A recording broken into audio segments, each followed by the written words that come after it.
Hi listeners, Jason here. Well, it's that time of year again where the team breaks for Christmas holidays. We hope you have enjoyed listening along to some amazing guests sharing from their considerable subject matter expertise.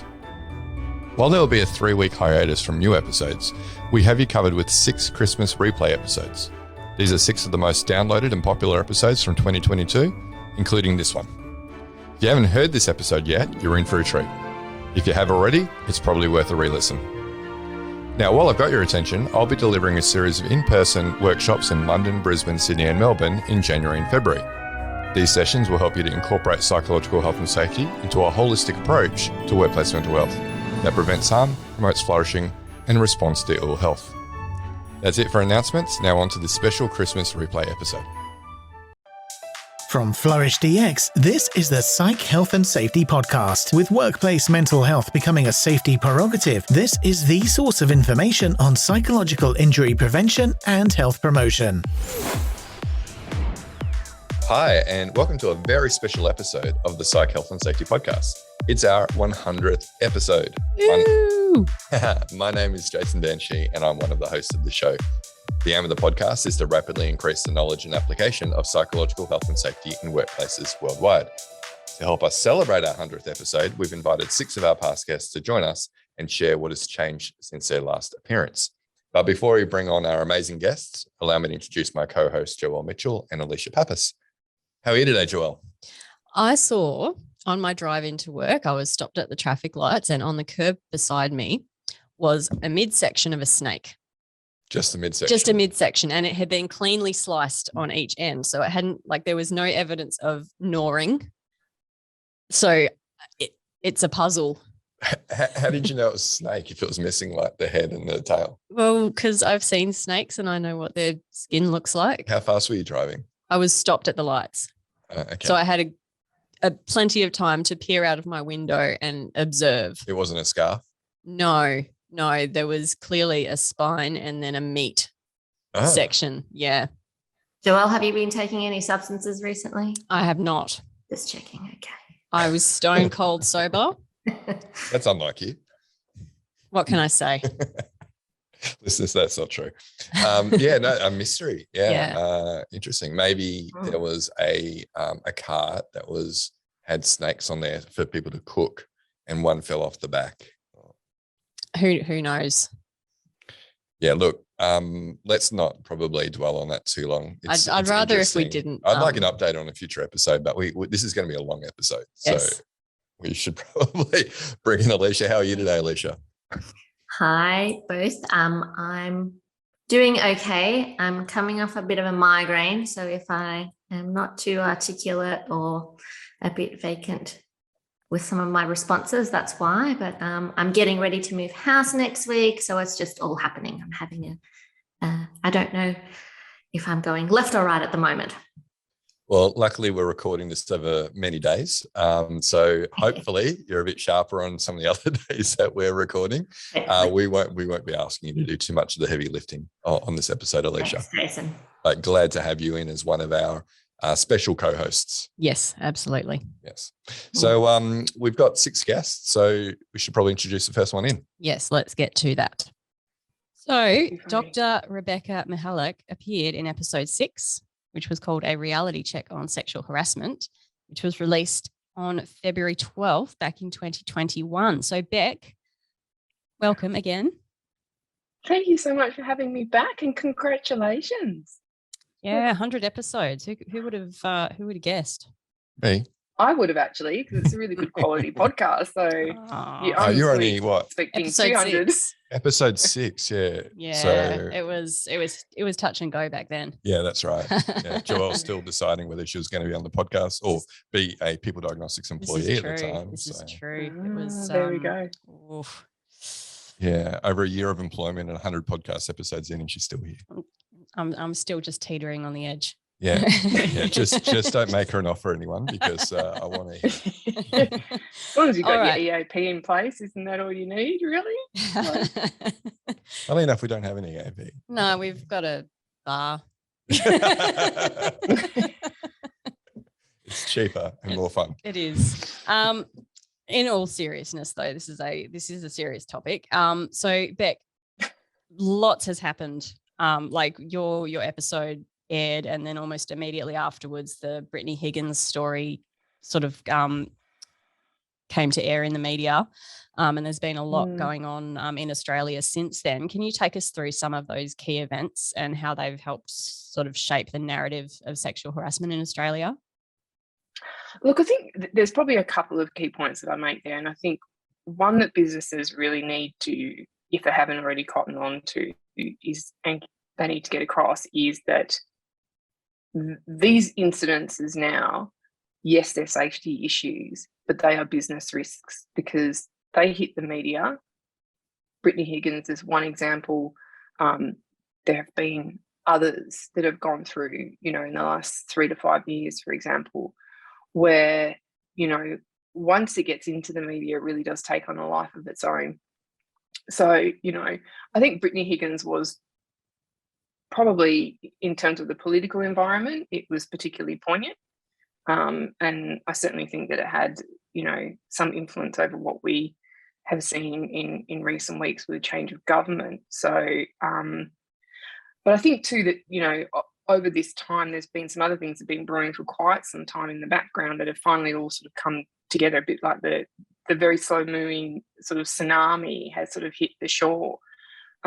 So we had already had the Boland Review and, the recommendation that we should have increased regulations around this stuff. So, it's kind of not surprising that all of these things have now started to manifest, with looking at sort of, that 24-month mark beyond that. And we're starting to see the codes of practice come out. We're starting to see sexual harassment really explicitly addressed in its own category, and then in tangential categories too, because we're seeing things around gendered violence. We're looking at family and domestic violence. We've got, other forms of aggression that are often linked to sexual harassment and assault type aggression in the workplace. So I think that the regulation is sort of coming together as well. And I think that, organisations now should be eyes wide open to this as a safety issue. My observation is that that's not necessarily the case. I'm still seeing a lot of variation between organisations, still a lot of dogmatic HR lensed stuff going on. And I guess if I was going to issue forewarning to any of the listeners of the podcast, is to say, if you're looking another 12 or 24 months down the track and your PCBU is still not got sexual harassment under that safety banner and that risk management perspective, you're probably going to find yourself in a fair bit of trouble, would be my forewarning. Good forewarning. Good. Hopefully everybody's listening to that. From the business community, what have you seen in the way that they've responded to these events? We've had, the Respect at Work report come out. In WA, we've had, sort of the parliamentary inquiry into sexual harassment. We've had the report from Rio Tinto. So we've had a lot of these sort of quite significant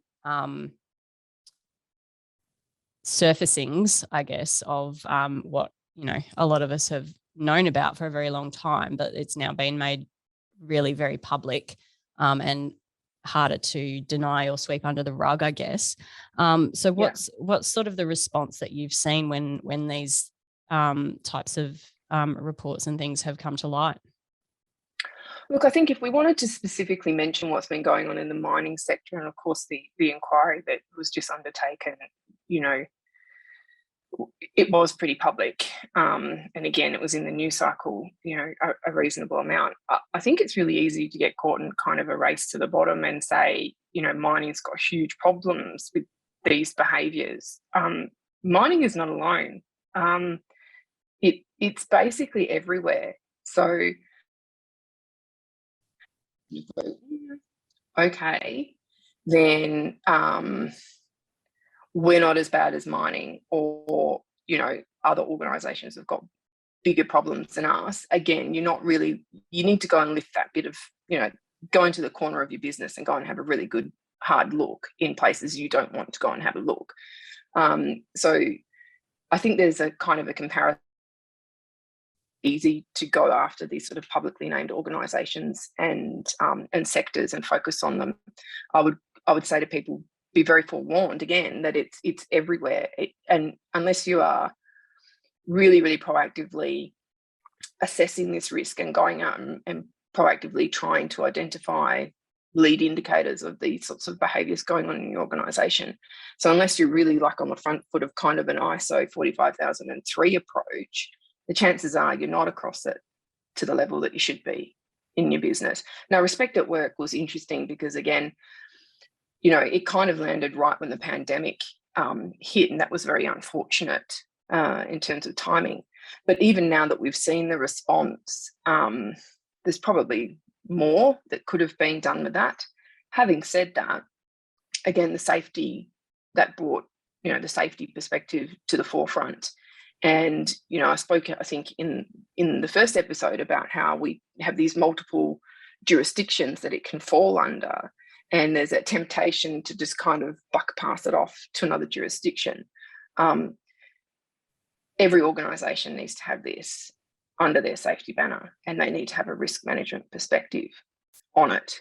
I think my observation, I sort of alluded to it before, is there's a wide degree of variation. So I have some clients, for example, that are in the mining sector, and some of them, you know, started work on this topic actually quite some time ago.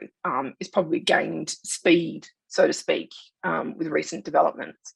But, you know, I also am aware of other sectors and other organisations that are still very much just in that almost pathological maturity phase, where it's just blissful ignorance or outright denial.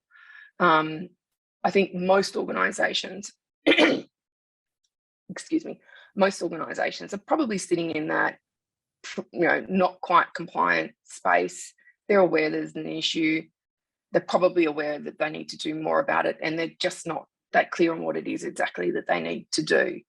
So I think, you know, if you've started that journey where it's on your radar and you're starting to think about it as a safety hazard, and you're starting to, you know, integrate it into that perspective, that's a good position to be in.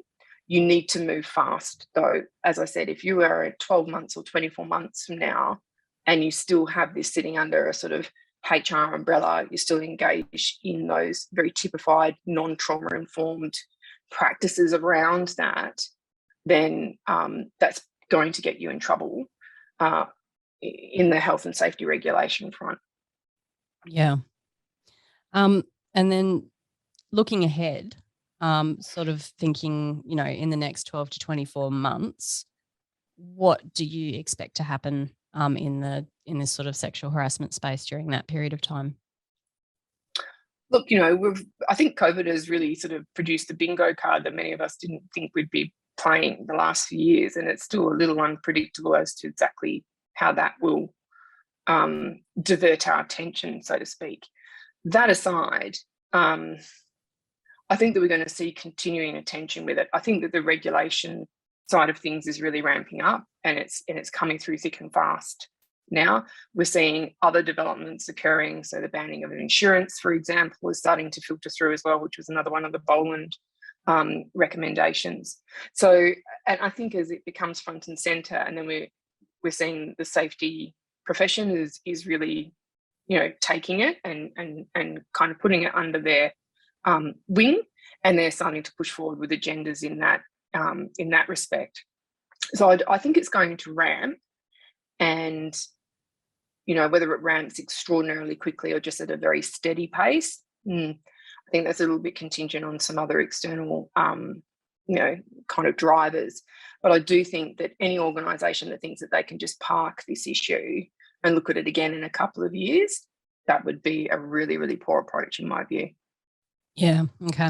So sounds like what we will be seeing, hopefully, for safety teams in larger organisations is actually probably much more diverse safety teams in terms of backgrounds and experience and sort of skill sets to actually be able to be across the different hazards and sort of clusters of hazards, I guess, that will be coming through with the new regs. So that's an interesting space to watch as well. And to see how we go with this whole working with HR kind of enigma. So there's been some conversations around that. And to reiterate what I hope I've made clear in other discussions around this, I think that the ideal scenario is a collaboration between HR and safety when it comes to psych health and safety. I think that that's the ideal environment. Both professions bring some unique skills and expertise to the table. And I think to solve relatively complex problems, it takes that sort of not even just a bidisciplinary approach. I think we actually really need transdisciplinary. We need people who are across, psychology, HR, work design things, risk, legalities, the IR frameworks, business risk, and bringing it up a level all the way into ESG, and we need to be working on the problems ideally together and coming up with effective solutions. So that's another thing I would say is, again, if you've still got that siloed approach where there's stuff sitting just under safety and there's stuff sitting just under HR, and you haven't really started those conversations, that's something you really need to get on and get cracking with in the next, say, 12 months. Because I think it's going to be very difficult to move agendas forward if we haven't got that either the collaboration established, or if it's going to sit under a particular home, and ideally that should be safety, that the jurisdiction is awarded there and they're on with it. They've got their objectives and they've got their pathway to carve. So I think clarity around that really needs to be achieved probably in the next 6 months or so. By the end of the year, you need to be clear. Sexual harassment, bullying, psych health and safety stuff. Have we got enough of a safety and risk management perspective on it? If we haven't, why not? And if we haven't got HR and safety working together as a minimum, again, why not? And somebody needs to take control of it. And if that has to be safety, then safety can step up. And they are building, capability in this space pretty quickly. So, again, I think that journey will continue across the safety profession in building that psych health and safety expertise. Safety now does look different to what it did maybe 20, 30 years ago. And I think psych health and safety is really going to be, it's here to stay, and it's going to be a pretty clear focus for quite some time. Interesting thoughts, Rebecca, and thank you for sharing those with our listeners. I hope that they heed your words well and take steps accordingly. So thank you so much for joining us on this special episode. It was lovely to talk to you. Thanks, Beck. Thank you again for having me. And again, congratulations. Great work. Thank you. Cheers. Okay, so now we'd love to welcome Wade Needham in.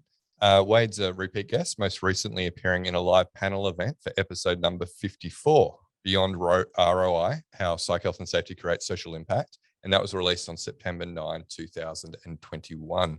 So over 6 months ago. It feels like a lot, not that much time has passed. Yeah. It's weird. Lots of time and no time. Yeah. At the same time. But yeah, no, great to have you on, Wade. Thank you very much. Great to be here. Yeah. So this is counting, this is number 4, I think, the 4th time that you've been on, because we've done 2 live panels together, which one that you moderated very, very well, I might add. And then you were on the 2nd episode ever that we recorded. You're our first guest on the podcast. Be back. Yeah, no, it's nice to continue to have something to share. Yeah. So last time you were on, we were really covering this idea of social impact, so the S under ESG. And I guess for guests and listeners who I guess want to learn more about ESG and this how safety kind of fits underneath that, for a broader explanation of that topic, that episode number 54 would be a good one to go back to. But what I'd really like to talk about, Wade, is, there's obviously a continually growing interest in ESG as boards are meeting investor desire that they operate sustainable and ethical companies. So while there is a large focus, I think everyone can see that, on environmental sustainability and even governance, have you seen any more movement since we last caught up regarding the S in the ESG? Yeah, thanks, Jason. And I think that one of the most pleasing things is that we have seen some increases in the reporting in the social side of things. It hasn't just been all either environmental traffic, and I think that sort of reflects this greater understanding of materiality And really, for those that are listening, materiality is really something that reflects both the organisation's significant economic, environmental and social impacts, but also what substantively influence the assessments of decisions of stakeholders. So we're seeing more and more of that. And Rebecca spoke about how sexual harassment is affecting share price and capital markets. And so investors are becoming more sophisticated through leveraging tools such as ESG indices, and that's better informing how people are allocating capital. So I think that's a real big positive that we are seeing, but we're also seeing people become more sophisticated, and we're seeing some organisations shift. For example, when reporting under GRI 403 standard on health and safety, we're seeing more people get outside of the standard TRIFA reporting and starting to include more reporting in the areas of 403-3 in the OC Health Services, but even more pleasing, actually seeing some content that used to be in the occupational health services now making its way, courtesy of 45,003 and some new legislation around risk management in psychosocial risk, into actually the disclosure 403-2, which is about hazard identification, risk assessment and incident investigation. So it's really good to see, and I think we'll see more of it as this becomes more of interest to consumers. And they not only want to see provenance stories in the environmental space, but also they want to see more past and not just around modern slavery. They want to see living wage. They want to see how people, how are their consumables or products that they're buying? How are the people? What is the story behind it? Not just the environmental impacts and the environments they're made in. Yeah, it's interesting, right? I mean, even as recently as this week, I saw that the ILO have voted to include health and safety as a fundamental human working right. So right up there with, like you say, the abolition of child labour and whatnot. So, and that's got major impacts because that then becomes part of free trade agreements, and that brings it upon discussions, but also that brings it into light around when different trade blocks are negotiating and there's different disparagement of standards.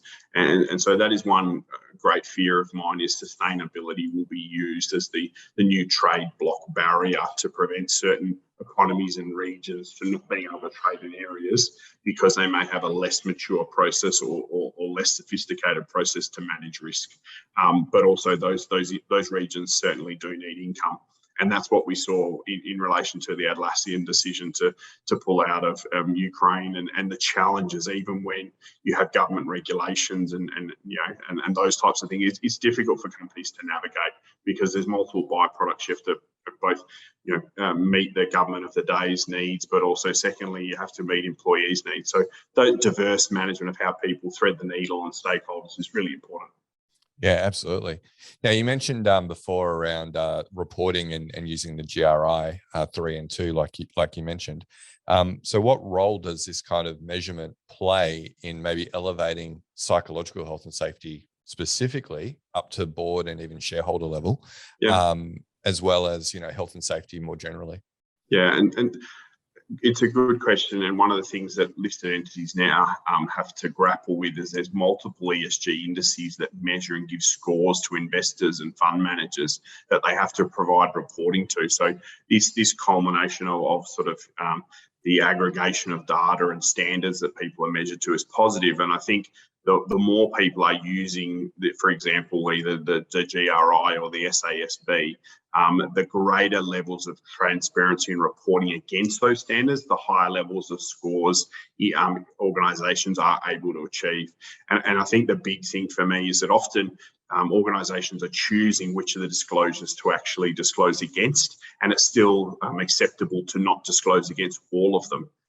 And also not be audited to all of them as well. So that's the other thing to keep in mind. So the more and more I want to see is things like reporting against, the 403 disclosure 10, which is work-related ill health. So we need to start that process, and often that is solely around exposure to occupational hygiene type dust, chemicals. Those types of reports find their way in, but not so much psychosocial risks that eventuate in psychological harm. So I think that's the first area will come through, and positive to see the reporting requirements coming into the Victorian or proposed in relation to that area. So that hits both at a social impact perspective, but also under a governance perspective as legislation and expectations of the regulators change. So more and more over time, I see greater reporting, that affecting investors' decisions, but secondly, also that will also affect consumers' decisions as well. Yeah, well, I think the future is really interesting in this space, Wade, as we've spoken about a number of times before off air. Obviously, there's different reasons why a company might be interested in psych health and safety, from purely the moral reason to the legal and, like we're saying, the incoming regulations in Australia specifically, meeting their legal obligations, and then also, looking at ROI.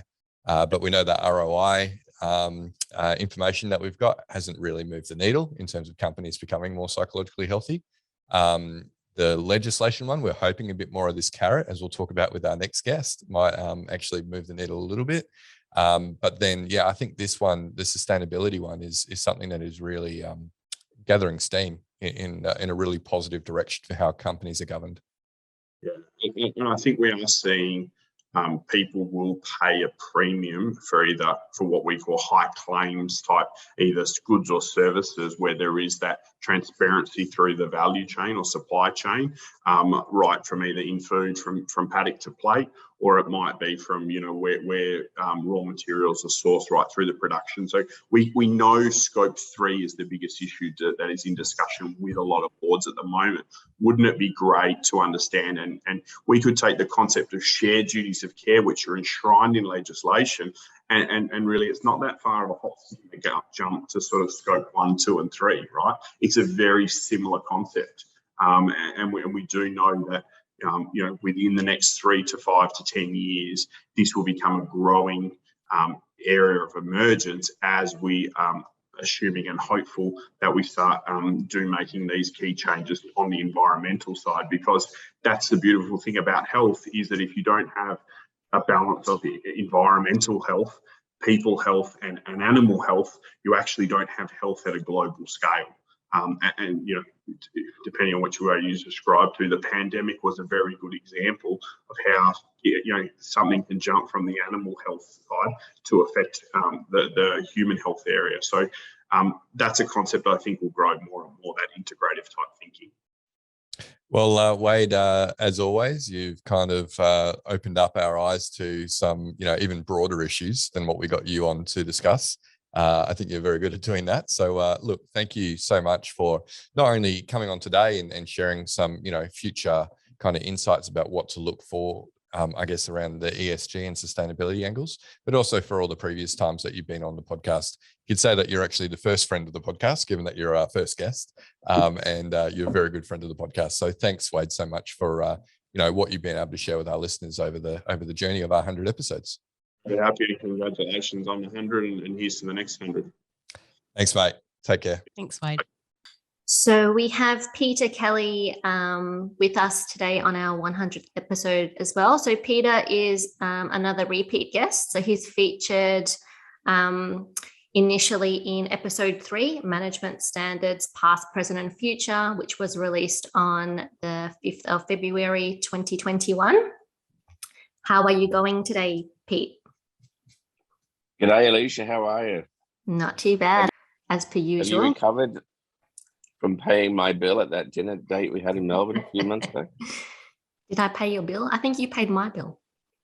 No, I think Jason paid the bill for both of us. Maybe it was one each.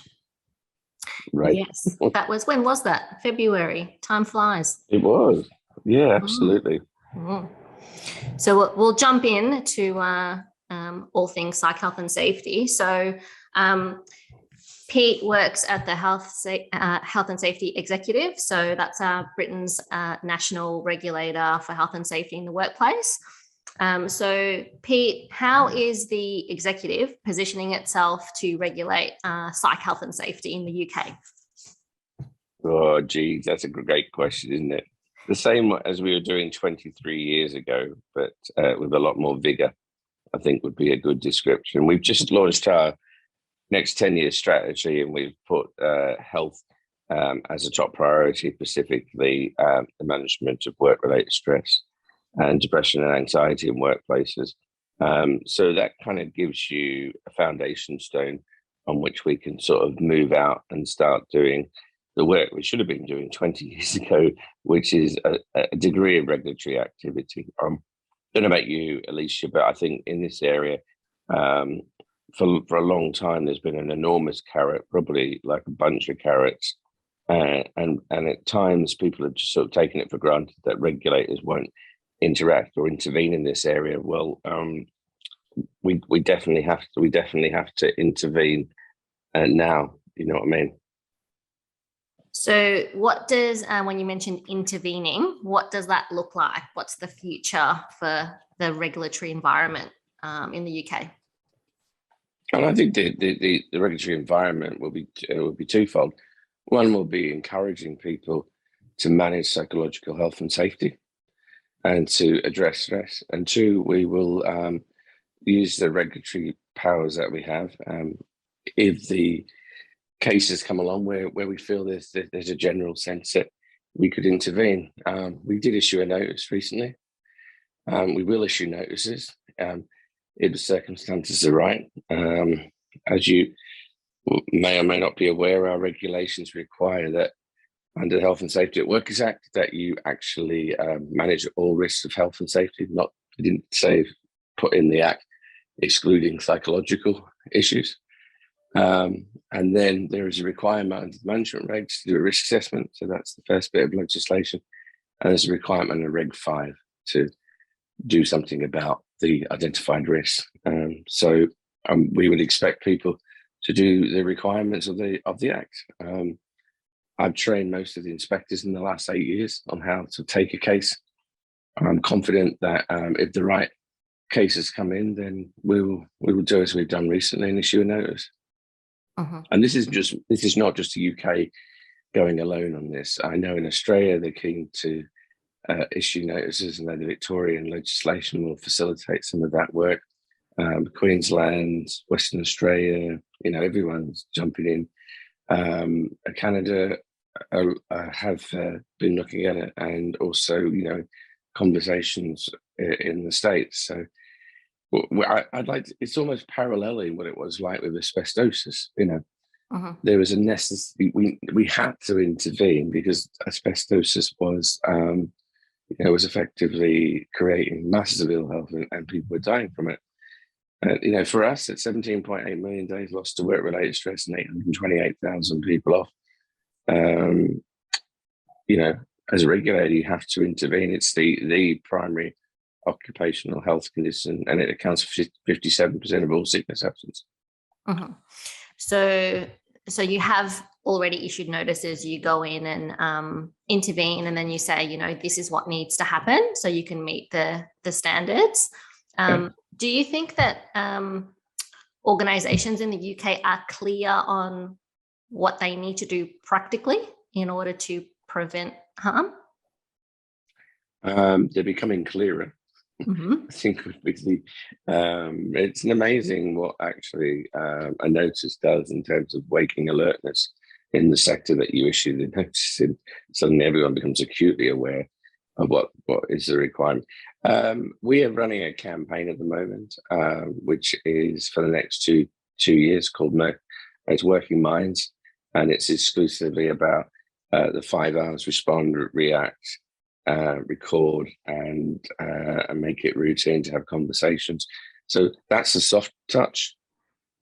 And the 5 R's are the 5 steps of risk assessment. We've just reworded them to make it easier for people to understand from a brand. That's what I think. That's what all different regulators have to do is to be aware of how they brand their information, make it understandable to people that are in the workforce, and not some sort of scientific loving, if you know what I mean. So yeah. I mean, the legislation can be quite dry and vague. So that's kind of what's happened in Australia. So especially in Victoria, as you mentioned, there's changes coming to the legislation because it's been quite, health and safety. Employers have an obligation to keep their work environments healthy and safe. So historically, that's been more focused in terms of what organizations have been doing, focused on physical health. and not so much on psychological health. But the regulator in Victoria, WorkSafe, they've basically put in regulations that are coming to stipulate, what that actually looks like, what employers should be doing to prevent psychological harm. Because if you just are aware of the Work Health Safety Act and OH&S guidelines, they're not specific enough. So like you're saying, that's a big education piece around and using the language that people will understand. As you know, when I was back in February, I met with them and we had that exact conversation. Obviously, over the course of the last 20 years, in terms of regulatory activity, I've been involved in most of the cases that we've taken. So the basic principles from 20 years ago are exactly the same now. Yeah. And we have to realize that actually it isn't just a nice to, like to. It's an absolute fundamental of health and safety, is that you manage the level of demands and the control and support and role, relationship and change elements, which are part of our management standard as standard. If you manage them, you're in a much better place. And I was resistant to 45,003, if I'm honest, at the start, because I thought it's way too technical. 95 pages was the first standard, and it didn't really hit the box. As you know, I got involved through the committee structure, and I think in 45,003, if I'm going to go into an organisation, a large organisation, and they've identified stress, then 45,003 would actually facilitate Reg 5 for me, because it's a system for managing the identified risk. So you could, and so if you had 45,003, I'm more confident that you're perhaps addressing it, because the central question has always been, what does an intervention look like? Well, interventions are determined by the characteristics of the company, the size, amongst other things, and actually, until we do more activity in this area, we're probably we'll be for the next few years looking at interventions and making assessments. I do think we could be 5 years off where we know what interventions potentially work, because we'll have gone through activities that have forced people to do that. Yeah. So in terms of how things are changing here, it's going to become clearer. What actions organizations need to take to prevent harm and control the risks. So with what you're doing, you mentioned the campaign that's going ahead. Are there any psychological health and safety regulations in place at the moment that stipulate what organizations have to do? Well, we use the outline from the 1974 Act, the Health and Safety Work Act, and the Management Regs. Those alone are the regulatory environment that we work in. But we have done significant work around around stress and mental health to make people aware of what our expectations are, to give them as much information as we can. So things like talking toolkits, the new campaign. So what we're saying to people is, our expectation is that you as an employer, as with 45,001, as with the many systems that are out there for health and safety, you need to be aware of that. Yeah, I'm just hearing there's a framework in place, or there's guidance and direction in terms of what organizations need to do, and you're working more on educating organizations on what this looks like, so that there's more awareness rather than they get a notice and they didn't know what they had to do from more of a proactive perspective. I would probably say, listen, after the pandemic, if you're not aware of mental health, then you must have had your head in the sand, because actually the pandemic has changed the narrative of work. And we're now scrabbling around for something we should have been on top of, which was hybrid working. Years ago, we should have been on top of it. But now we're like, well, what does hybrid working look like? What's that agreement? I think the time for a soft touch has been and gone. And I think you'll find an appetite amongst regulators. Globally, this is that we have to intervene. We are looking at global numbers across every major continent is having issues on work-related stress, mental health, and therefore everyone is aware there is a need both to offer a large bunch of carrots, but the occasional stick. Yeah. So I guess the take-home message is, there are regulations across the globe, and there's more and more traction in implementing those regulations and having regulators actually give organizations notice if they're not meeting. And as regulators, we do talk, and we have Teams meetings, and there is that cross-fertilization, because I think it's important to build up knowledge so that we know what a good case looks like, and that. So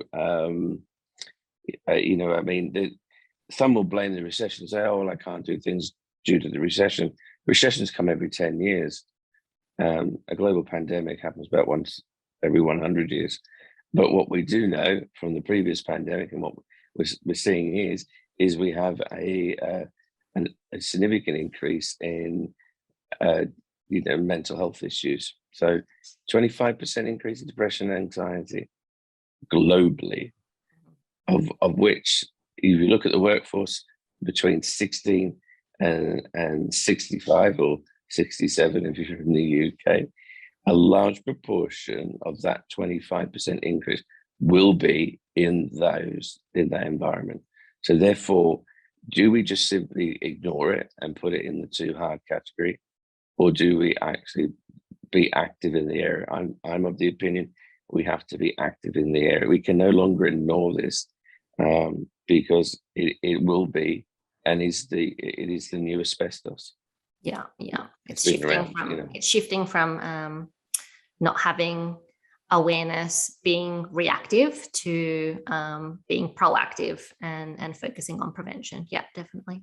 Okay, thanks. We won't take up any more of your time because I know you have another conference to get to this morning. So thank you for popping in again, and we will speak to you again, I'm sure.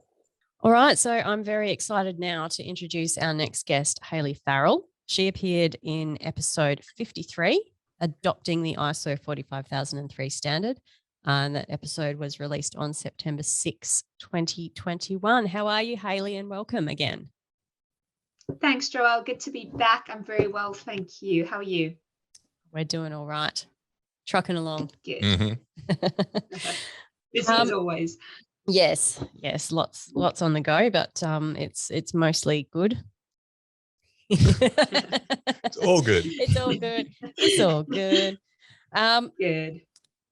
So, Hayley, since you last appeared on the podcast and you were talking about the process of, implementing 45,003 and what that was like, since then you've gone through the process of actually becoming accredited through BSI, or the unofficial accreditation, or whatever it is that they call it. What did that process look like? Yeah, I think BSI are quite specific about the wording. So yeah, it is an unaccredited standard, but we have been certified to the scheme. So that's what the process is at the moment. But yeah, it's been quite an interesting process, I guess, in terms of the standard landing on your desk, reading it, understanding it, going through the process of having an external gap analysis, trying to understand how you can plug any of those gaps, then going through a management system audit, and then actually going through the practical audit in terms of, does your occupational health and safety management system actually do what it says it does. So really interesting process. And I think if I reflect a couple of months on, the consistent agile nature of the standard and the consistent learning, in terms of new challenges, new risks, new needs in terms of employee-based colleagues that arise, that you kind of have to keep adapting to. So it's been a really interesting journey, and one that we're still very much in the beginning phases of, as an organization, and I think as a collective as well. Yeah, so I think that's a very important point you raised there, that it's not just a sort of set and forget type of standard. It is something that you need to keep coming back to, and those processes are there to be that sort of cyclical process of continual improvement. Absolutely. It's so important. So what were the main reasons that MCOR had for becoming accredited? So quite early on, we adopted 27500, which is around the human-centered organization, and it's about putting people at the heart of decision-making. And as an organization that doesn't have particular assets or things that we can sell, our people are our assets, and we go and we service our clients' buildings and facilities, etc. We also have quite a strong social value and sustainability agenda in terms of how do we ensure that we are giving back to the community, but in doing so, look after your own first, and that kind of naturally and organically will filter out into the community as well. So with both of those in mind, we decided to go for 45003 to complement our 45001 management system. And I think it was just really important for us to, again, verify that what we were doing in the well-being space was the right thing, but also to identify how we can improve. And I think for me, the conversation in terms of well-being has moved on somewhat. We were talking about apple baskets and yoga, which I talk about as kind of the promotional tertiary element of well-being. But then the well-being strategy kind of needs to expand in terms of intervention, which is secondary, but then this prevention piece, which is a primary intervention essentially. And this is for me where psych health and safety fits. So it's about expanding your well-being strategy. And I think that's where we really saw an opportunity to do something a bit more different and to start addressing workplace risks that are having a negative impact on employees, so that we can mitigate that wherever possible, and not just promote good self-management of well-being without eliminating risks that are not enabling people to do those good things. Yeah, okay. So it was very much aligned to, I guess, your sort of core business strategy and values, I guess, your corporate values in terms of putting people first.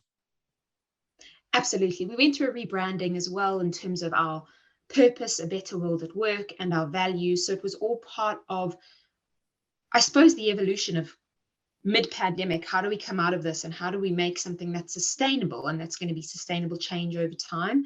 And that was all part of our thinking. Yeah.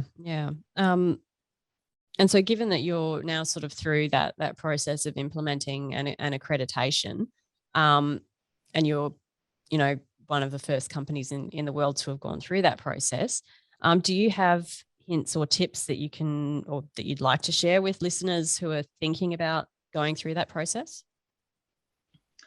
Absolutely. I think when you look at, and one of the previous guests actually spoke about it right in the beginning, it's a 94 to 97 page document, and there are some seismic words in there that can be quite overwhelming.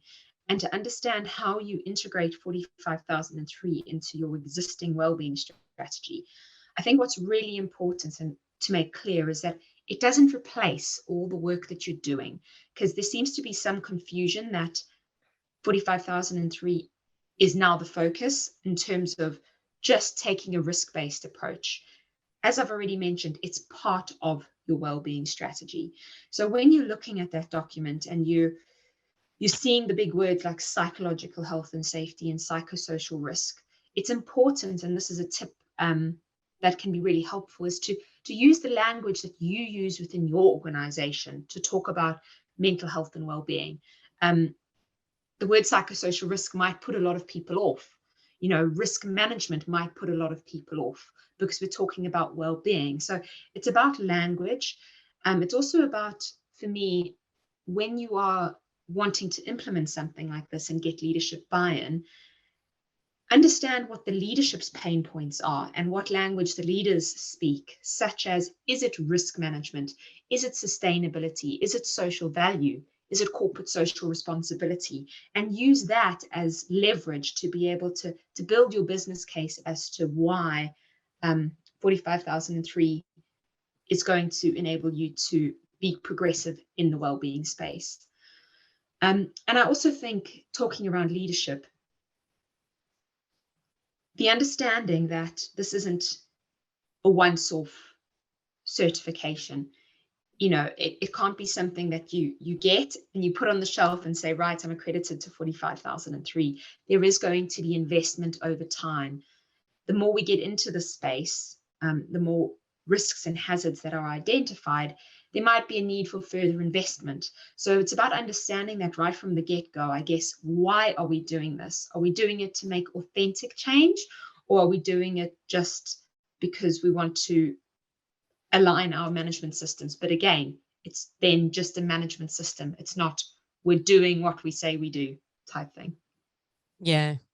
I think that's a good learning, even sort of more broadly around, understanding the mental models of the groups that you're talking to, and finding a way to explain these sort of new concepts or ideas in a way that fits into their existing mental models. And then it's a much easier sell, if you like. So that's a great tip. And certainly, yeah, it's not a set and forget type of an approach, as with a safety management system as well. If it's going to be effective, you need to keep working away at it consistently.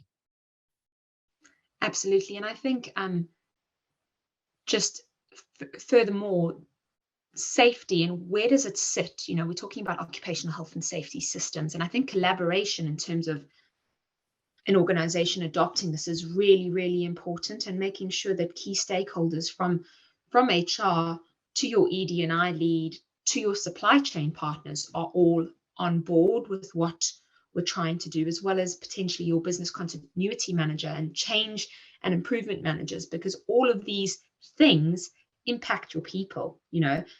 Supply chain will have a psychological health and safety impact, and therefore get them on board early and really make sure that the understanding of what we're trying to achieve is a collaborative approach. It's not something that's being done to. We're doing this together. I think is really important. Yep. So collaboration is a strong theme coming through from our guests so far today. Mm-hmm. Hayley, thank you so much for joining us today on our special episode. It's been lovely to catch up with you again, and thank you for sharing those great tips with our listeners. Thanks, Joelle. Take care. Thanks, Jason. Okay, it's time to bring in our next guest. David Burroughs appeared in episode 83, When Everyone is an Expert. It was released on February 22 this year. And you know what? It's actually our third most listened to episode at the moment. The only one there's only two that's beating it. Alicia, you want to have a guess of what they are? Is it still number one, Joelle's initial episode? Yeah, Surely it is. that's up there. Yeah, just me and Joelle, number one. Yep. And then number two? Number two, tough one. It wouldn't be, Tony hasn't come up the ranks, has he? Tony's still number two. Tony is still number two. Yeah, but Dave's nipping at his heels. He's close. He's catching up at a rate of Closing knots. that gap. It's only Can I probably... just say they're worthy adversaries. I'm happy for you guys to be winning, and I'm more than happy for Tony to be sitting in front of me. That's absolutely fine. But David, your episode has gone down a treat. Definitely resonated very well with our listener group, and throughout LinkedIn. You had some very choice clips that we were able to extract from the conversation with you. But I guess today I'd like to ask you a question around the misinformation that's out regarding the psych health and safety area. I guess as the market and the appetite for this type of work increases, the misinformation we can only anticipate will also probably increase. So in your opinion, what are the biggest mental health fictions organizations should be aware of? I think that it's a great question. And yes, it is happening and it's going to happen more. And I think some of the reasons why it is happening is that organizations haven't necessarily kept up with what all the researchers have been telling us for quite some period of time. And when we look at so many organizations have been focused on deficit-based models or injury-centrist models or medicalised models rather than psychosocial models, there's now a heck of a lot of catch-up. When you see a situation like that, then there's some huge appetite within corporates to sort of digest mental health-related services. We often see sort of people rushing towards what are the solutions, what are the things that we can sell and whatnot in this space. So there's a fair bit of misinformation out there at the moment. I think there's a fair bit of sort of fear-mongering around what's involved in psychosocial risk, for example, and whatnot, that I'm seeing sort of, pop up across the industries right now. So if I look at sort of what I think some of the biggest issues are, is still this notion that when we're looking at these things, it's around fixing people rather than fixing workplaces. That if we just have people with enough mental illness literacy, then we've done our job when it comes to a psychologically healthy and safe workplace. But I think a lot of these things are driven through just a lack of understanding from the people who are procuring these services around what's actually required to do this work well. I think there's a huge knowledge gap there at the moment. It's the first time in my career I've seen the sophistication of regulators significantly exceed the sophistication within a lot of organisations, with codes of practice around psychosocial hazards and ISOs and those sorts of things. I think there's a lot of catch up happening, and there's a really big scramble. I think, and some of the things we're seeing in that space is people desperately trying to call their tertiary based initiatives preventative initiatives, desperately trying to shoehorn the things they're doing into a preventative model when at best they are reactive and support based. Yeah, definitely seen plenty of that of ourselves. A lot of solutions looking for problems to fix. Rob Briner spoke really well to that, about the importance of diagnosis and actually getting solutions that deal with the problems in your organisation. I'm a big fan of Rob. He's on my my list of people to follow, that I share with people all the time around who I think is doing great work in this space. Yeah, for those listeners who haven't listened to the Rob Briner episode, it was a recent one. It's definitely worth a listen if you haven't already. So, Dave, what are the most important facts organisations should instead be focused on? The important facts they should be focused on? Yeah, instead of like some of these myths that are going around the traps. Yeah, the workplace mental health is about fixing people. It's not about fixing people. It's about fixing work. It's around understanding that people's experience of work is a determinant of mental health outcomes as well as performance and productivity as well. And I think that is the biggest one that people need to get their head around. It's the idea that we just need to provide more support is really flawed. We really need to be looking upstream. So the fact is, if work is designed poorly, if people's work exceeds the demands of them, exceeds their resources and their capacity to manage, if they don't have role clarity, if they're going through mismanaged organisational change, it's going to create enormous amounts of stress and strain that no resilience program or no EAP is going to be able to fix. So I think from a factual perspective, the more that organisations can actually look beyond EAP, resilience, those sorts of things, to really focus on those things that are critical around psychosocial risk design of work, that's where the people really need to be paying attention. And I think a lot of this is really perhaps changing who we're listening to and where we're getting our information from around workplace mental health, because it's been very much a provider-driven market for a very long period of time. Yeah, and going back to the solutions and people rushing to develop solutions for this new field that they've heard of for the first time, this psychosocial risk management or psychological health and safety, there's a lot of interesting providers trying to get into the market. We saw a interesting quote on our website saying that ISO 45003 will be enforced by the regulators, even though it's a voluntary standard. And there's a really great quote on that website from Carla Caponecchia. Yeah, Carla. Yeah. Yeah. Unless Carla's got a sister who also talks about cake and icing. I think there might have been a typo. So yeah, just be wary. And if you're not sure, reach out to Dave. I've got his mobile number. I'll give it to you. I've seen everything sold from this is the NASA-based psychodrama program that will make your staff more resilient, to gut health is the single answer that you need to actually provide for anyone who's experiencing executive stress.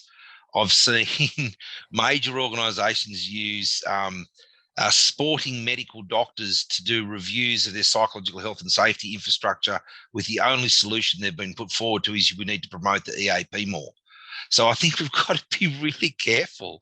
Some of these things are fundamentally dangerous. They don't just take away from and remove resources from those people who might actually need it, but they can legitimately do more harm. So I think that notion of understanding how work can be a protective factor for people's mental health and well-being, understanding the psychological health benefits of work, understanding psychosocial hazards in work is really important, and understanding the importance of things like job design, things that there's so much research literature to support those. If organisations aren't orienting towards those things and they're focusing on all the other stuff that's just really shiny, they're going to get themselves into strife. Yeah, wise words, and so articulate again, Dave. I reckon we could easily do the 100th episode just with you, but we how really to win friends and influence people, not by me. That's how to paint a massive target on your back. This is the joys of being 50 years old and at the twilight of one's career, is you get to speak independently across the industry in ways that perhaps other people aren't necessarily happy to speak up with. Well, mate, we really value you. We value the time that you've given us today again. We know you're a very busy man, so thank you very much for joining us for our 100th, and we'll hopefully have you on a panel or something in the next year. No worries at all. Thank you very much for having me. Thanks, Dave. Take care. Bye-bye. So it's a pleasure to introduce our next special guest all the way from Canada. So we have Mary Ann Baynton joining us today. So Mary Ann first appeared in episode 10, The Canadian Evolution, which aired on February the 22nd last year. So Mary Ann does a lot of work in the psych health and safety field, and she's also the host of our sister podcast, Psych Health and Safety in Canada. Thanks for joining us today, Mary Ann. Thanks a lot, Elise. Yeah. So am I like a recurring character in your story? A much loved recurring character. Absolutely. Yeah. Only the characters that we love to have on the podcast, Mary Ann. Okay, that's good. That's good. Thanks. So, I've heard some Psych Health and Safety in Canada podcast episodes. How are you finding hosting the podcast over in Canada? It's like hanging out with my friends. Mm-hmm. So, and even the people, because there's been several people on the podcast who I had never met before, but just fascinating to hear their stories, because psych health and safety really is the way we treat each other at work. That's all it is. But you can look at it from so many different angles, and every workplace is a little different. And so each workplace needs a different way to approach it. So I've been loving learning from people and being inspired by people and forming relationships and starting new projects. It's been a great experience. Yeah.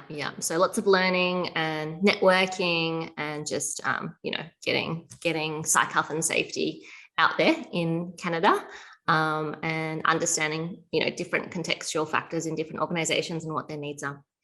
Awesome. So if you haven't joined or followed that podcast, listeners, get onto it, Psych Health and Safety in Canada. So I'm going to ask you, Mary Ann, so Canada is seen as a world leader in psychological health and safety. I think that phrase or that terminology was coined in Canada. So it was largely as a result of the work yourself and your colleagues have done in developing the national standard of Canada in psych health and safety at work. How have you seen the standard being adopted since its release in Canada and both internationally? Mm-hmm. So next year, it'll be 10 years since it was released. Mm-hmm. There's been over 50,000 downloads of the standard by different governments, healthcare sector, education, and other types of businesses all around the world. So it's really been taken up by people who honestly have been doing this stuff for decades, but they didn't call it psych health and safety. They called it respect in the workplace. They called it performance, engagement. They called it recruitment and retention. They called it inclusion or diversity. They called it team building, but it's all the same thing, right? As I said before, it's how we interact with each other, how we treat each other in the workplace, but getting it sort of crystallized as psychological health and safety, understanding the process to think about the impact that we have on each other, I think is what the standard did. And, it's funny that you say Canada's a leader, because we were very much inspired by what Australia did and what the UK did. And so it's wonderful for me that we have been able to really connect around the globe with folks like yourself, because I think together we're raising the bar for everybody. That's a good point. So I think when psych health and safety, it's the terminology that really came, was about 10 years ago, and it's more been globally adopted since then. So we thank you for your contributions. And it's a united front, isn't it? We're all trying to achieve the same thing, and really just create awareness and educate on what is, what does that mean and what is best practice in this space. So you mentioned it is your 10th birthday next year since the standard was born. So what do you see as challenges regarding the standard in terms of how it's adopted and rolled out? So I know you've said, lots of people know about it now and it's been downloaded. What are some challenges in maybe implementing? I think some of the challenges are people thinking you need to take on the standard and do all of it. And it's overwhelming, and there's so many other priorities in workplaces, and people get stuck. And the thing that we've been trying to say is, if you just simply ask the question, how will this policy, this program, this initiative, this change, this meeting, this interaction, this team approach, how will these potentially impact the psychological health and safety of our employees? You can begin the journey to psychological health and safety and then refer to the standard when you feel like, okay, what should we do next? Rather than see, I have to complete the standard. And I look at it the way that we look at occupational health and safety. Nobody talks about the ROI of occupational health and safety. It's risk management. We're going to do it to protect our employees. And nobody talks about when we've implemented occupational health and safety, because it's continual improvement. It's an ongoing journey to look at where we're at today, what risks might exist, and how we might mitigate those risks. So part of the challenge, I think, is redirecting people, that it doesn't have to be so hard, that it doesn't have to be so big, but we can start right now by changing the way we think and changing the way we behave. And it's as simple as that, and yet it's never going to be done and over. Yeah, they're good points.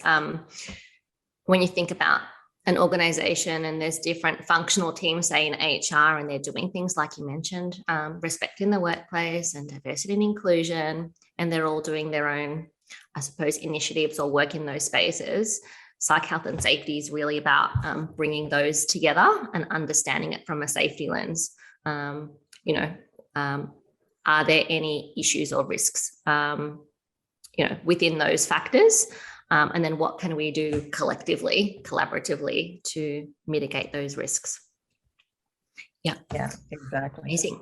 So is there anything like a what's next in terms of the standard, seeing as though a milestone decade's passing?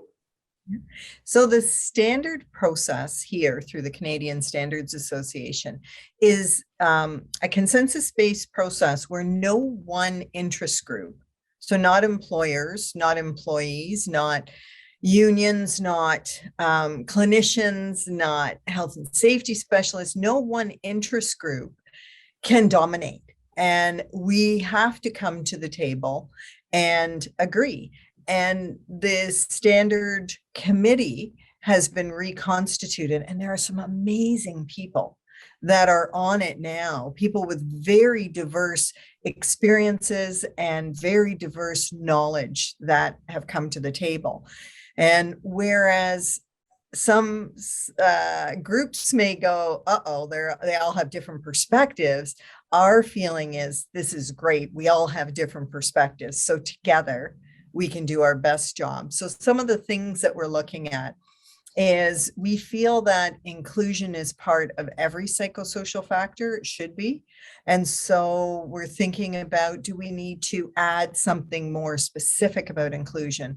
We've been talking about trauma in the workplace, whether it's vicarious trauma or traumatic incidents that employees are involved in. And have we covered that well enough? So we're also looking at how can we respect and protect the work that's been done in the last decade? So we don't want to completely start all over where the people who have invested their time and effort go, oh no, but on the other hand, can we make it both more comprehensive and easier to use? So that's really our goal. It's a big task, but over the next probably 18 months or so, we've got some very competent and eager people who are ready to take that on. And hopefully before the end of 2023, we can release a new and improved standard. Amazing. So yeah, those factors that you mentioned, inclusion and trauma or exposure to trauma in the workplace. I guess, your current model is that 13-factor model, but it doesn't stop there. You've got the 14th. The 14th factor is kind of other factors that are, specific to organizational contexts that won't necessarily apply to all organizations. But what we're seeing more and more is, those factors that you mentioned apply to a lot of organizations. So how can you,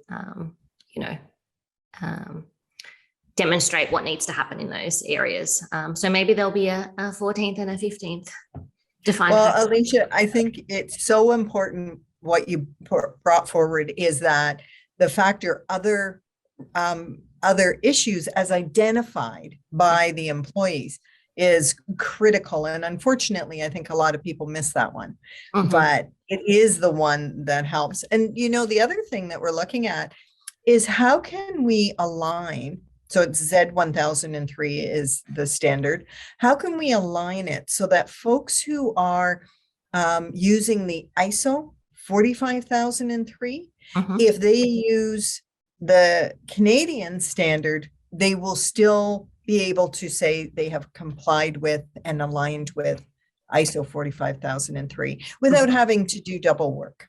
Yeah. So yeah, it's exciting, a little daunting, but I'm looking forward to what we can do. And so am I, and I'm sure the team is as well. Just in this, united front in moving forward and how we can just address psych health and safety, like you say, in the most comprehensive but simplest way at the same time. It sounds all complicated, but when you think about it and what it all means, it doesn't have to be so complicated. No, there's many approaches that are 5 minutes, 10 minutes, 15 minutes once a week that actually change the behaviors of leaders, of employees, of joint health and safety committees, of wellness committees, that actually make the biggest difference rather than big programs that are paper exercises for employers.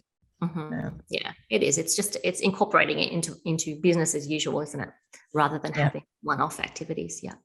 Perfect. Thank you so much for your time, Erin. I'll let you go because I know it's nighttime there in Canada and you're probably hungry and need your dinner. or the time. I'm not sure exactly what the time is there. Thank you again for coming on, and we will speak to you again soon. Great. Thanks for having me. Take care. It's always great to hear from our past guests. So a very big thank you to Beck, Wade, Peter, Hayley, Dave, and Mary Ann for joining us on this very special episode. So Joelle, thinking back over our past 100 episodes, what have you enjoyed about doing the podcasts? I think for me, it's been an opportunity to have some very unique conversations with some really interesting people and people with so much knowledge and experience to share. And I think, having the types of conversations and getting the types of insights that you really wouldn't get at like a conference event or even just a workshop or a networking event or something like that. So I think, with a podcast format, there's sort of a level of intimacy in the conversation that you really don't get through other types of forums. So that's been great. The thing that I've enjoyed the most, just getting to know so many different fantastic people. Yeah, cool. What about you, Alicia? Similar to you, Joelle, it's actually a really good opportunity. It's not just, the goal of it is to create awareness of psych health and safety for everyone, and what's best practice or what's required in the space or what the challenges are. But it's really about even us just continuously learning from different experts in the field, from people working in particular industries, just learning from each other and growing the knowledge base, I suppose, in a format that's informal. Like you're saying, we do have more of a chat, don't we? It's not formal, and we can really get down into the nitty-gritties of it all. And Jason, what about you? Jason. Yeah, I think our listeners can probably tell to work at People Diagnostics, you have to have a love of learning. I think we're all interested in learning and being at the top of our games and crafts. And that's definitely, been probably the biggest thing, right? Being able to speak to so many people and have unrestricted access, being able to ask the questions that we want, not just passively taking in a presentation or a webinar. So I'm sure a lot of our listeners are very jealous of us, being able to do that with the amazing guests. But more so than that, just even the ability for us to form relationships with our guests. If you think back to Mary Ann, we met her on episode 10 of the podcast. That was the first time we ever met her. And now we have such a great relationship with Mary Ann. In fact, so strong that she's now hosting our sister podcast in Canada. And I've still never met her in person. It all started from the podcast, and we've got some great friends that we've developed, by initially just having them on the podcast to start with. So I've loved that networking and relationship building, even, as much as the learning from amazing people. Yeah. So let's think then ahead to our next 100 episodes, because we're going to get there pretty quickly, right? Absolutely.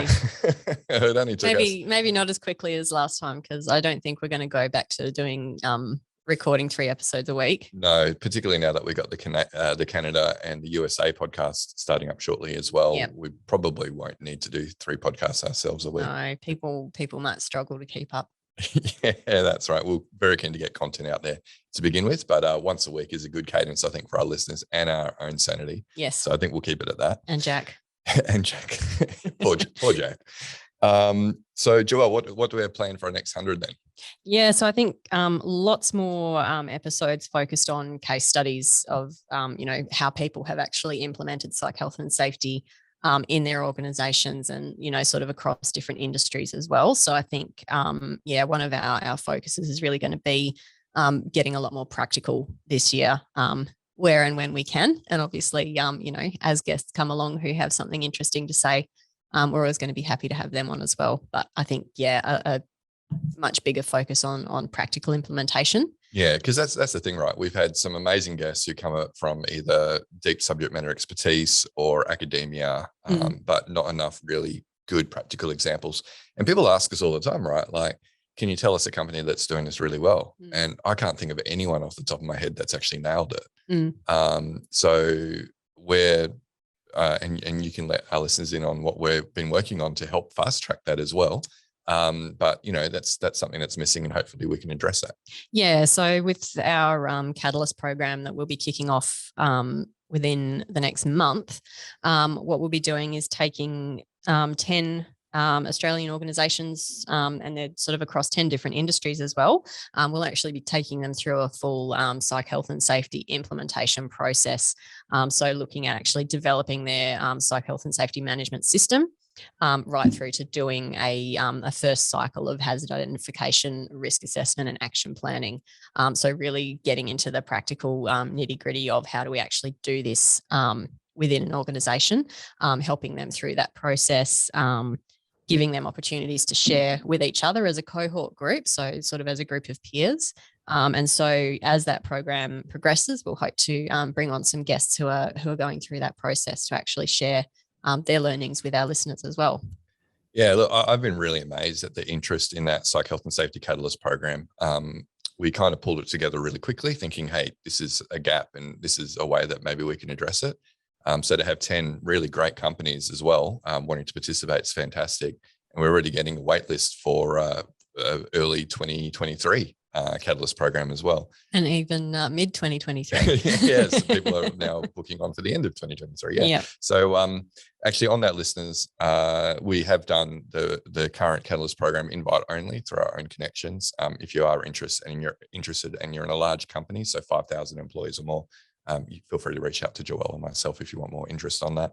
But we'll be bringing you lots of updates over the coming months as we go through that Catalyst program and get some of the participants on the podcast to talk about it. Yeah, it'll be a learning experience for all of us. Yeah, and that's what the podcast is all about, right? Yep. Sharing those learnings. Absolutely. So Alicia, one of the common themes that have come up during many of our episodes, and something that we plan to address with our Catalyst program, is the need for upskilling and collaboration across the different functional teams within an organisation. So how can organisations best approach this, do you think? Yeah, I think it's important to think about psychological health and safety, or workplace mental health. I know those two terms are interchangeable still. To think about it as, to do this effectively, you need to take a systemic approach. You need to think of the function as a system. And like you've already mentioned, it's a psychological health and safety system and how to implement that system. So if we think about it from a systems perspective, it's, thinking about which teams in your organization, so which of those functional teams, whether they sit in health and safety, in HR, in injury management, it'll all depend on how your organization is structured. But all of those functional teams have a role to play. And even down to, line managers and leaders, and how they're understanding what this function is and what this system is, and how to maintain it as, an ongoing system. So what we need to be thinking about is, firstly, identifying your functional teams in your organizations. So health and safety, HR might have organizational development, leadership and culture, all of those different teams, injury management, return to work. You need to be ensuring that all of those different teams understand what psychological health and safety is. So providing specific training for those teams, just so everyone is talking the same language and having a unified approach or a streamlined approach. And each of those teams will, like I said, have a role to play. And it's really making sure that you're, those teams need to understand what role it is that they play. So moving on to role clarity, making sure that, you understand, if you're in health and safety, what your responsibilities are to maintain the psychological health and safety system, for example. But then if you're in HR, it might be that your responsibilities will lie within making sure all of these different functional teams are keeping up with their competencies for understanding what they need to do. And then even at that action planning phase, once you know what your hazards are from a psychosocial perspective, if you've assessed the risk, and you've identified what the risks are, you will need to then respond to those risks according to your data and your information. So that will require action planning. So you might have an action plan for the organization, you might have action plans for specific areas in the organization, and it might be HR's responsibility then to, to partner with different areas or departments to come up with those actions. So it's really about, training and upskilling your functional teams, and making sure that they understand what role they play in managing and maintaining this system. And also down to the level of the line managers, making sure that,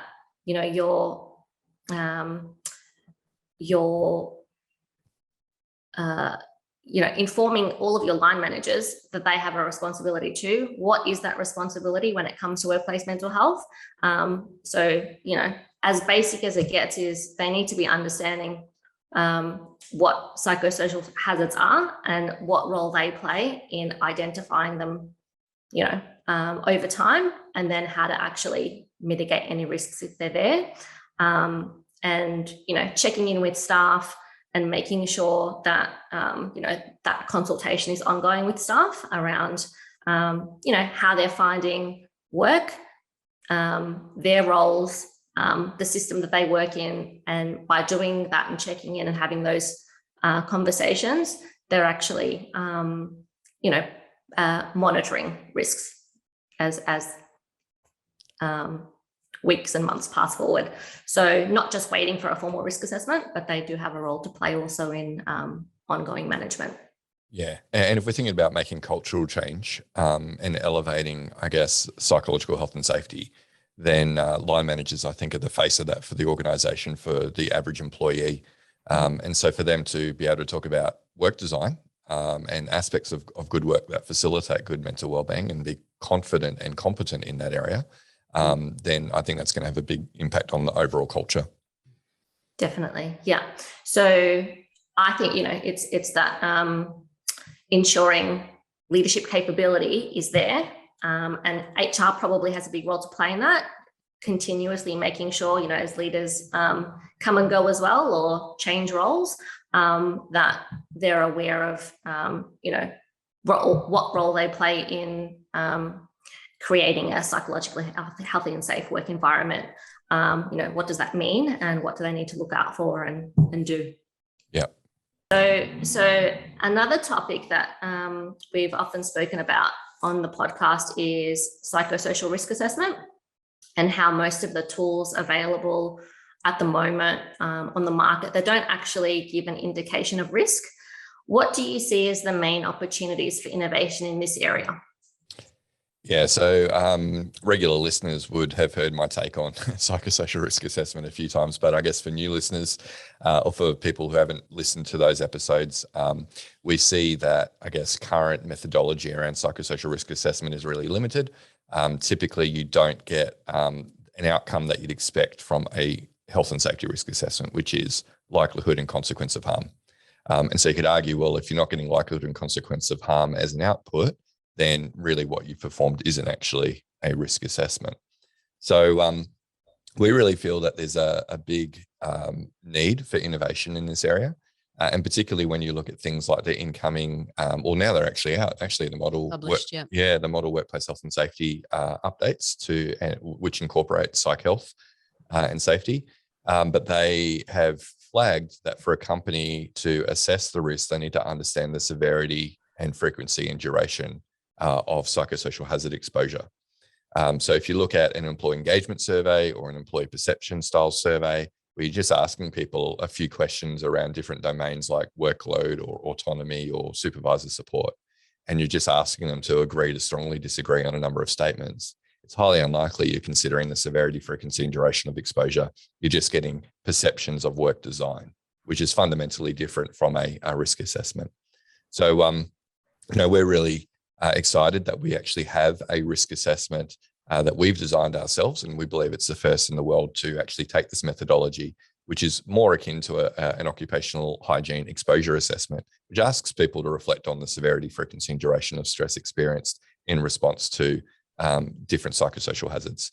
The other thing that we're working towards using longitudinal data, and the Catalyst program is going to be fantastic for this because we're going to have, upwards of 10,000 people participating in it to give us a really large data source, is asking people 3 or 6 months following a risk assessment about their experience of burnout, psychological distress, absenteeism, and presenteeism in order to come up with a predictive rating of risk. So really, what we're working towards is not just looking at each hazard in isolation, which is a limitation of current methodology, but also moving towards, hey, what is your cumulative psychological injury risk based on all of these factors that you've assessed? And really the end point is we want to get to a point where following a survey immediately, once you've closed it off, you could see, well, our overall risk score is say 80 out of 100. Now, what does that mean? Well, we can say, well, companies that score 80, for instance, maybe it's, hey, if you don't do anything in the next 6 months, you can expect 30% of your employees to experience burnout, 20% of employees to take time off work due to work-related stress. Maybe 1% will actually lodge a formal psychological injury claim. And in that way, that's something that you could elevate to exec or board level very easily, going, well, we did our risk assessment. This is the likelihood and consequence of harm. And then it's up for the exec and board to determine, hey, are we comfortable with that? They can actually accept that risk if they want, or they can say, no, you know what? We don't actually like that negative impact that we're having on our employees. And, really our target should be here. And how do we get there? Well, we look back at our risk assessment results and we can see the hazards that have most contributed to the overall risk score. And then that is obviously where we can prioritize action. So, what we're doing, I'm really excited. We love innovating here. And I think that's a really much needed innovation, actually really having an assessment that can be scaled effectively to help companies understand risk in a way that they are used to understanding risk. So likelihood and consequence of harm, and having that predictive algorithm in there as well is going to be really exciting over the coming months. Yeah, and I'm quite excited just from that perspective. Outside of our own interests in terms of what that can actually add to the general body of research around psychosocial hazards and the connections with health outcomes. I think to actually have some really strong data in there will be fantastic for the broader community. Yeah. So I like this idea of not just attaching an ROI figure to it, but looking at actually health implications. The ROI argument and, what companies can expect dollar for dollar in investment in mental health in the workplace, I don't think it's really moved the needle at all. I don't think the board's really necessarily interested in it, but understanding the health impacts for broader sustainability and corporate social responsibility, I think is important. Yeah. And then that, that does go out into then more social impacts outside of just your bottom line in terms of your employees, but also, what are you contributing to the disease burden within your community? Yeah. And that could be the supply chain. It could be families and that as well. So, really interested about the future of that and, what part we can play, not just in terms of educating people through our 45,003 Training Academy and through this podcast, but also, in terms of making some of these tools available worldwide. Yeah. Just imagine what things we'll be able to talk about at episode 200. Yeah. I mean, we're going to be slowing down the pace of the release of these episodes. Yeah. So you'd think a lot would have changed by then. Yeah. We should have at least 2 cohorts done by then. So, and hopefully our first cohorts in UK and Canada as well. So it's going to be, I'm going to have to listen back to this episode 100. Well, I think all of us have really enjoyed the first 100 episodes and definitely looking forward to the next 100. We're planning on sticking around and continuing to push out these podcasts, and we'll be aiming for that weekly cadence. So, on behalf of myself, Joelle, Alicia, it's been great doing these podcasts with you, and look forward to continuing to do them. Here. Likewise. Right. Well, listeners, that brings us to the end of a very long but very special 100th episode of the Psych Health and Safety Podcast. Thank you so much to our regular listeners in particular who've been with us on this journey ever since episode 1. And to our new listeners, we hope that you'll continue to tune in and take in some of the great content from the amazing guests that we somehow managed to get on our podcast. Remember that we do video these things. So, in fact, we've been videoing this whole 100th episode, even though we've recorded it over several episodes. Thanks to Jack for putting it together, and a big shout out to Jack as well. Big shout out to Jack. Our master editor. master editor, all the post-production work and all the social media clips. That's all Jack. So thanks to Jack. You can check out the videos that Jack has stitched together on the Flourish DX YouTube page. And he does pop the odd Easter egg in there. So he does.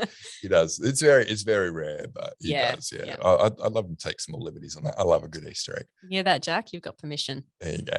If you go over to the Flourish DX LinkedIn page, you'll see some clips from this episode as well with our amazing guests. While you're over on LinkedIn, then feel free to connect with Alicia, myself, and Joelle if you'd like to continue the conversation. But that brings us to the end of episode 100, and we'll catch you in episode 101. Hooray.